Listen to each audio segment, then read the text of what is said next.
People need dignity. People need honesty. And those are the principles, and people need a clear idea of what's going on. So with those principles, usually I sit down with people pretty much every day when I'm taking care of them, or as often as I can, and explain what's happening to them. People also need hope. So the hard thing to do is to be honest about what's happening as somebody approaches end of life, but not to take their hope away if they want the hope of survival, or they feel that they want to cling to that right to the end. Then that's something that doesn't need to be taken away from them at the same time that you're honest with them. Sometimes when we meet people, they are beginning to think about ending what has been for them a life-prolonging treatment because they've been told it's no longer effective. But there's still that part of them that wants to hold on to that because they want to live. We become a bridge between the hope in being cured and the hope in having a quality of life that is strong and allows them to do what they want to do. Tough questions. Are you giving up on me? Are you tired of treating me? Is this a sign that you've run out of things to do? Is there somebody else that I can go to that will do other things? Is it going to hurt? Do I have to die if I have hospice? Does it mean that I'm going to die within a short period of time? How much time do I have left? These are difficult questions. I think it's also important to hear behind the question sometimes the fear, because one of the things that people will fear is that I'm going to lose my support. This means you're writing me off. I would simply anticipate that. I wouldn't wait for it to come. I would say up front, I'm going to stay with you through this process. Patients and families often ask how long they have. They don't usually get an answer, and the worst answer is, oh, well, I'm not God, so I can't tell you. They know that already. They're not asking for that. They're really asking how to order their lives. Is it time for me to put in for my retirement? Is it time for me to go visit my son that I haven't seen in 3 years?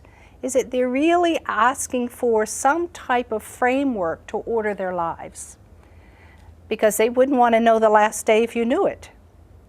They're just looking for some type of framework for their lives from here on out. So it's not hard for me to say, I think you can probably measure your time in months now, or we may just be looking at a few weeks at this point. And I do say to people surprise me all the time.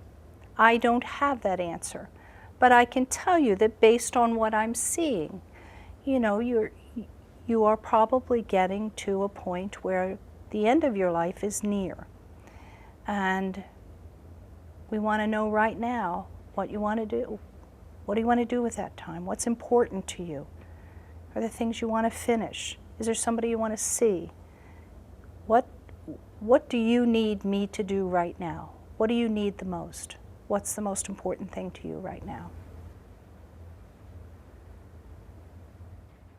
I'll never give up on anybody. And I never give up hope on people, too. If they want to hear the hope, I'll give them the hope. I'll tell them, we hope you get better. Geez, I hope, there are miracles every day around us, and I hope you're one of those miracles. And you just keep thinking it, and you rely on, the person that you, or the entity that you pray to, to be close to you and comfort you if you die and help you pull through if you're going to pull through. Never take that away from somebody. And I'm right there with them. I'm just trying to be their guide. I'm just trying to steer them away from things that I don't think are going to help them.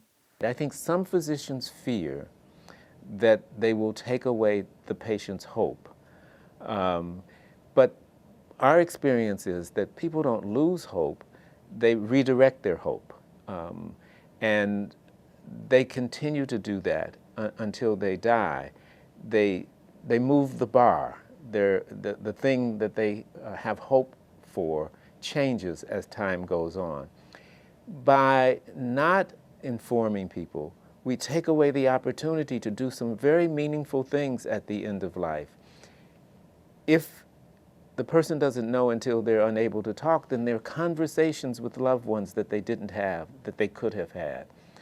There are things that they could have done that they didn't do. There are legacy issues that they might want to arrange for generations to come that they haven't necessarily taken care of. I just think it robs people of the opportunity. Hope changes. People who are diagnosed with a terminal illness are going to hope that there's a cure. But eventually they're going to realize that it's not going to be cured. So they're going to hope for a particular goal. They're going to hope that they get to a wedding in a couple of months. If they don't get to that wedding, they're going to hope that they're able to talk with someone or finish repair a relationship, or so that hope is always evolving. Our role is to help them find that hope. It's not to name the hope for them, but to help them discover the hope within themselves and help them achieve that hope. The first question on our spiritual assessment asks, what gives your life meaning at this time in your journey? It's an extraordinarily probing question, but an extraordinarily important question, because what we want to know in response is, what's important to you? Okay. So that then I can say, if seeing your daughter graduate or your granddaughter graduate from college is what's important to you, and she's going to do that in 3 months, let me tell you how we can help you do that, okay? Let me tell you what services that we can provide so that we can improve your quality of life and hopefully extend the time that you have so that you can do that.